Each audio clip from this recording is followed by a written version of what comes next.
El mundo conoce los horrores de Auschwitz y los experimentos del Dr. Mengele.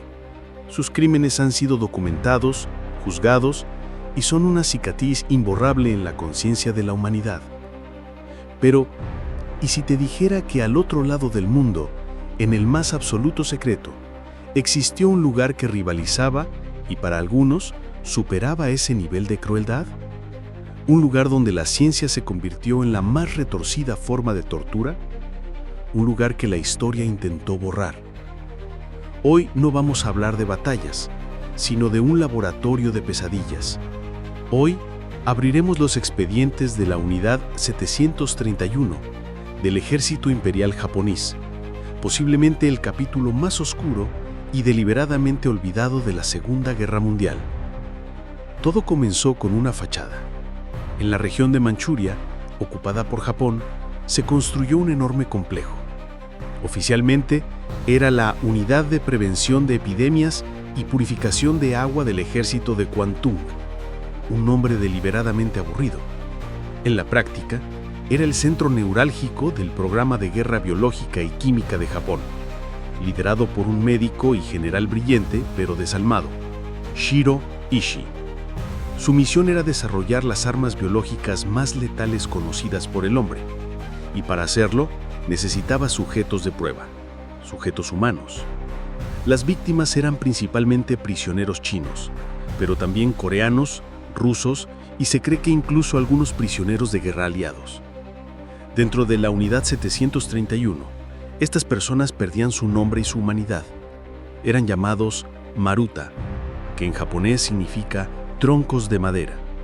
Eran material de desecho para ser usado en los experimentos más sádicos que se puedan concebir. Y lo que ocurría dentro de esas paredes desafía toda comprensión. Realizaban vivisecciones sin anestesia. Prisioneros, incluyendo mujeres embarazadas, eran atados a mesas de operaciones y diseccionados vivos. Los médicos cortaban órganos para estudiar los efectos de las enfermedades en un cuerpo aún funcional, sin la contaminación de la descomposición post-mortem. Querían ver el horror en tiempo real. Para probar la efectividad de las armas, los Maruta eran atados a estacas en campos abiertos. Luego aviones japoneses lanzaban sobre ellos bombas cargadas con la peste bubónica, el ántrax, el cólera y la gangrena. Los científicos, protegidos con trajes especiales, tomaban notas mientras los prisioneros agonizaban, estudiando la velocidad y los síntomas de cada enfermedad. La crueldad no tenía límites. Probaban la resistencia humana a condiciones extremas. Congelaban los miembros de los prisioneros para estudiar la congelación y luego golpeaban los brazos y piernas congelados con palos para ver cómo se rompían, o vertían agua caliente sobre ellos provocando que la carne se desprendiera de los huesos. Los encerraban en cámaras de alta presión hasta que sus ojos salían de sus órbitas. Los metían en centrifugadoras gigantes y los hacían girar hasta la muerte. Los colgaban boca abajo para ver cuánto tardaban en asfixiarse. Los privaban de comida y agua para estudiar los límites del hambre y la sed. No había un fin científico real para muchos de estos actos.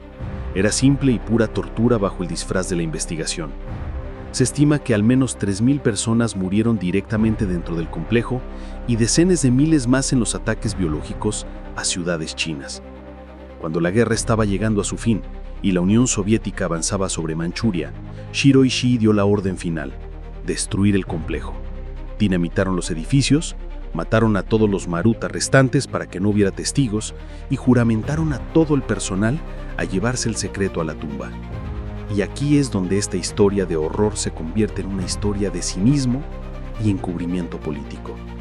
Al terminar la guerra, los Estados Unidos capturaron a Shiro Ishii y a los principales científicos de la Unidad 731, pero en lugar de llevarles a juicio por crímenes de guerra, como hicieron con los líderes nazis en Nuremberg, el gobierno estadounidense tomó una decisión escalofriante. Liderados por el general Douglas MacArthur, los Estados Unidos hicieron un pacto con el diablo. A cambio de todos los datos de investigación de la Unidad 731, toda esa información obtenida a través de la tortura y el asesinato, se les concedió inmunidad total. Ni un solo científico de la Unidad 731 fue juzgado por sus crímenes. Para los Estados Unidos, a la albora de la Guerra Fría, Los datos sobre guerra biológica eran demasiado valiosos para dejarlos pasar, o peor aún, para que cayeran en manos de los soviéticos. La justicia fue sacrificada por una supuesta ventaja militar. Shiro Ishii vivió una vida tranquila y murió de cáncer de garganta en 1959. Muchos de sus colaboradores se convirtieron en figuras prominentes en la medicina, la academia y los negocios de la posguerra en Japón. Durante décadas, la existencia y las atrocidades de la Unidad 731 fueron negadas por el gobierno japonés y ocultadas por los Estados Unidos.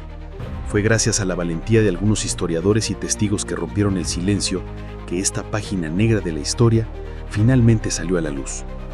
La Unidad 731 no es solo una historia de crueldad sin límites, es una advertencia sobre cómo la ciencia, despojada de toda moral, puede convertirse en la herramienta del mal absoluto.